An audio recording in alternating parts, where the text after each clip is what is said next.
Okay, I know you've been tagged in a post before on Instagram where a friend has tagged you and about five other of your friends, and it's a bundle giveaway of products that you really want that are valuable to you. Yeah. So that's kind of like the modern way of word of mouth. Yeah.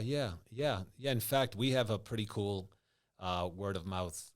Yeah, like referrals have been word of mouth. Every business has this built in as a means to acquire customers. They count on word of mouth marketing. They count on doing a good job for you, and then you going and telling your friends. But gets kind of aggravating sometimes, where it's like you're not going to call your friends and say, "Oh, guess what I just did today? Guess what I just did today? Guess what I just did today?" At some point, that gets old. Well, you don't have to. There's another way to do this, and you can Right. integrate it into your marketing in a really smart way.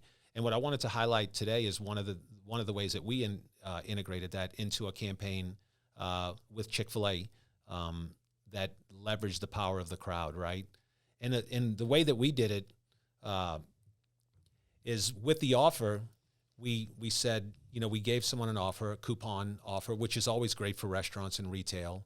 But man, if you can throw in some type of contest or sweepstakes that is fairly valuable or seems valuable, has a great perceived value, you now have this opportunity to practice what I call the modern way of doing word of mouth. And the way that you do that is by sharing this stuff on your social media, right? So our specific widget, the way that we built it was in our landing page funnel. When you go there, we give people the opportunity to share in a really easy way, right? So they go, let's say we drive them to a landing page, and then they fill out a few questions. They give us their information. We built a share widget. Now it pops up and says, "Hey, Shannon, to win free Chick-fil-A for a year, share this with your friends," right?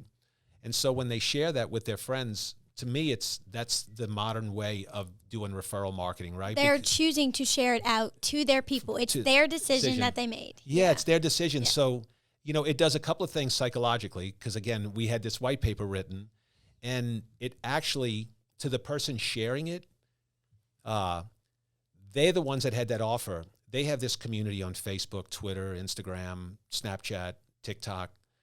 Now, when they go share that offer, psychologically, it's building their stature to their community. They're bringing value to their community. They have this community of friends online, and they're about to post something that's going to allow their friends to take advantage of the same offer that they did it, right? So, Oh my gosh, did you see what Shannon posted? Yeah, Oh, I'm going to go do that it too. you got it exactly. That's kind of the way it works, whether we realize it or not, right? So now you have so for the person getting it, they feel like they're doing something good with that. Sharing that offer also endears them more to your brand, right? So it connects them more to your brand. They thought enough about you. This really should be turning customers into advocates, right? So you had a customer, and now with this mechanism, you turn Shannon into an advocate, right? Because now she's out there advocating on behalf of your brand. Word of mouth working perfectly, right? Which is very similar to influencer marketing. Very much influencer marketing. And so now Shannon gets that offer. She shares it with her friends.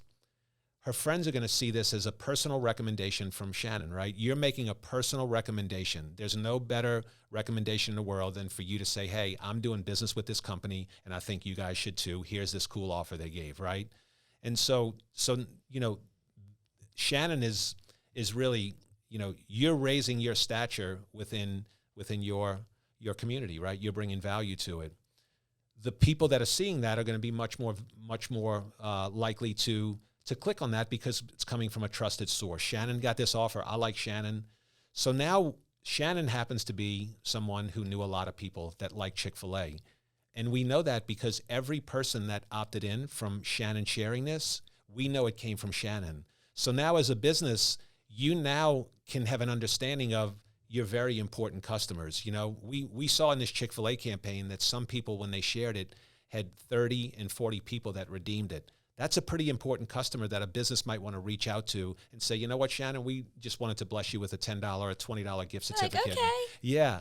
And so, you can identify these influencers that you have within your brand that are willing to go out and promote your brand because they have that much of an affinity See, I for was it. always curious how they kind of do like influencer pay rates, because yes, that influencer might get great engagement on their own content, but that doesn't mean that they'll get great engagement if your brand or your product doesn't really sit well with their audience. So I was always curious on how that pay rate goes. Yeah. I'm curious to know if they know, though, like if they can see how many of that person's followers actually went and did. I don't know. Listen, I think the way that the smart companies are doing this with influencers is they provide them with a unique tracking link, almost like an affiliate link.